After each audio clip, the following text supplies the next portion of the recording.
All right, guys, I'm sitting here with Mr. Viral. I'm going to call you, man. Viral, Mr. okay, Viral, the man with the okay. coolest pants in the building. Yeah, yeah. London Lightning here. Welcome to Count It Out, man. Thank you for taking the time to sit Of down. course, of course. All right, so before we get into some of your amazing moments that Yeah, you've done, I got to know right from the beginning, like, where does your love from wrestling come from? Like, what's the first okay. memories or like that hooked you Yeah. and pulled you in? Well, it would have started with my family. So my family, we used to go on my dad's side, go for WrestleMania. All my Yeah, cousins, yeah. everybody, all the family, watching it together. That's kind of where it started. That's where it rooted in me. And the first memory would be Shawn Michaels' Taker streak career. That was the first Mania I can vividly remember. I hope I don't make you feel old Dude, saying I that, do but feel old because our good friend that just set up the camera, Wilson here, we were in our better part of our 20s for that WrestleMania. We okay, right. we choke slammed him through a coffee table at WrestleMania. We That had a was little. That's a different story for a different day, but yeah, man, WrestleMania uh, 26, great WrestleMania, yeah, great great WrestleMania. card. So we go from watching that, right? Yeah. And Taker, Michaels, where does the leap come to be like, you know what, like I'm gonna make a run at this, like I'm gonna do this. Well, it's funny because it never really left me. So as a kid, it's always what I wanted to do. Going into high school, even the courses I was taking in high school, the extracurriculars I was doing, everything was to set up for wrestling. A lot of people are like, "Oh, what do you want to do when you're older?" The guidance counselors even. What do you want to do? Why are you taking drama class? Why are you taking phys ed? Why are you on the wrestling team? It's like it all was. It's leading to pro wrestling. That's what I wanted to do. So it just never left me. Well, you're making a great name for yourself. I want to get into a lot of the fun stuff that you've done, but you've also done some incredible stuff for especially how new you are into this journey, right? And Yeah. you're really young guys still. Seen you on AEW a couple of times. Walk us through Wardlow giving you nightmares still. I see the Instagram video. Yes. Walk us through some of your AEW experience there. What's Yeah. it like getting out in front of that crowd? What were your interactions like backstage? Like what Yeah. was the whole vibes like for Yeah. you with It, AEW? it was nice. It was definitely a time I'm going to remember. And then when I'm older, that'll be my vet stories is that one day that I was in, I shouldn't say one, but it was a lot. I got to learn a lot from all the guys because a lot of those guys have a lot more experience than I do. RJ being one of them.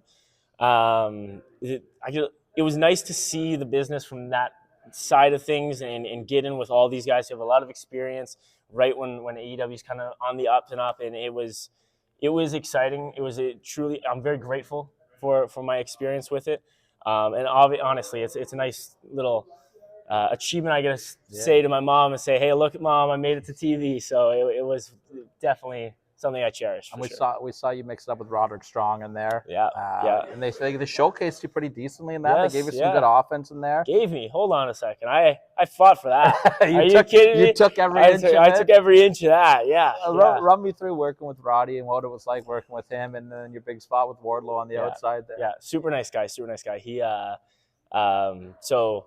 So Roddy, when he came to me, he's like, "Hey, listen, Tony's really high on you. This is what we're gonna do." And I was like, "Oh, well, this is exciting. Here, I guess here we go." And we went into there. We got in that ring. Everybody in the back, they're kind of like, "Oh, he's gonna kill you." And I was getting a little nervous because everybody's building it up. They're like, "Oh, this guy is an animal." And when we got in there and he chopped me, I understood what they were saying because, my gosh, I've never been hit harder by another human being. So there was that. There was one point where with Wardlow, we were in the back of the locker room. They were talking about him coming down, hitting me with that clothesline that still haunts me to this day. But he says, they said, maybe we'll give you the bomb on the apron. And Wardlow goes, no, no, no, no, no. I'm going to put my clothesline over today. And he looked over and he winked at me. And I thought, thank you for taking care of me out there. So I owe it a lot to Wardlow, for That's sure. amazing. I love that. Now I can't talk to you and not talk about everything you're doing with Mystery Wrestling. Yes. You guys are taking the world over, man. This is every show is just viral, viral. Let's talk about the big one. You and Cecil Nix, you guys are doing the Eddie Guerrero spot. Yeah. You go down, you think you got him, and he just jumps through the table. Yeah. The reaction from the announcers, the reaction from the whole wrestling world, like when that's done and you see how this takes off, like run me through that for you. What's funny is it was all happening at the same time the AEW stuff was happening. So I remember we were in Toronto and I was backstage, just all black, and Will Ospreay. And when Will Ospreay recognizes something, that's something in the business it's doing well because I mean he's at the top of it right now. So to have him go, hey, wait, you're the lad from the video. I was like, oh man, this is working a heck of a lot more than I thought it was. So that was very exciting. It was very exciting. Yeah, the spot was great. It's gotten over like crazy.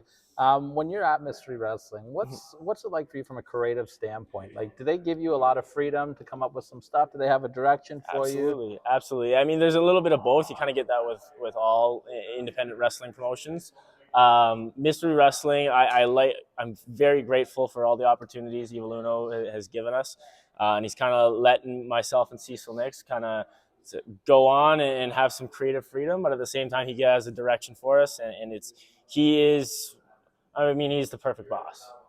When you get into that building, it's like weird things just come over. The spirit of Ricky Steamboat took over you as you're in there with Jay Lethal.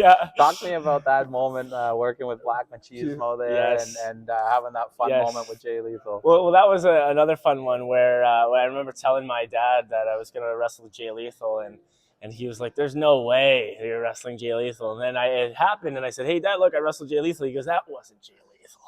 That wasn't Jay Lethal. I didn't see Jay Lethal in there. Might have been a lethal injection or two, but there wasn't no Jay Lethal. So, but it was nice, too, to do it and then have my dad go, wow, that was like the stuff I saw Macho and Steamboat do. And it was like, it was not just like, it was exactly the stuff you saw Macho Steamboat do. So, and I got to tell you, hell of an arm drag, man. Hell of an arm drag. Arm drag you got on you. I might have to bust one out tonight now. I want to see it as you're getting ready to make your Barrie Wrestling debut tonight. I'll be looking for the arm drag from my seats back there. Yeah.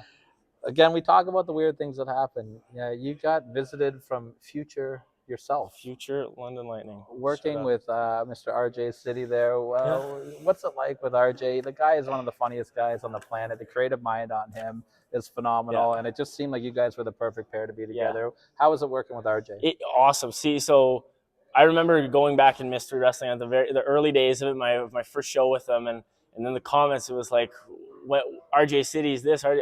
I was like, what is going on here? So then I did a little bit more research, and man, are we identical?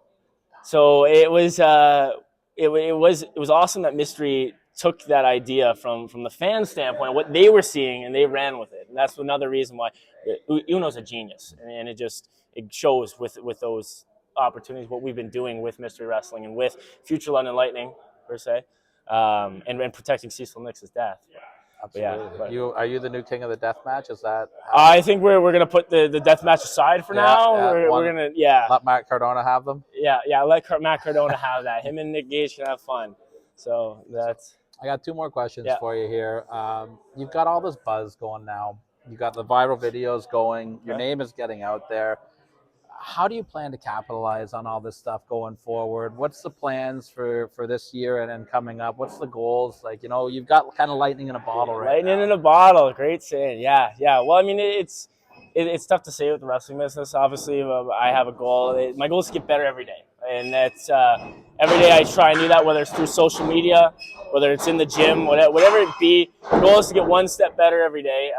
And I continue to hold myself to that standard. God has a plan. I truly believe that. I think that when my time comes, my time will come. It's going to be somebody's day. Some days of the week, it's going to be my day. Other days of the week. End of the day for the year, it's just to continue the momentum. We got the momentum right now. If we keep the momentum rolling, that's all I could ask for. Absolutely. Now, I like to end all my interviews. I ask the same question. When you look back at everything that you've done so far, and it's a very young career so far, but a very impressive career. What are some personal moments for you that they make you smile, they make you happy to think about? Just something when you reflect on, you're like, man, that's really cool. It's a good question. It's tough.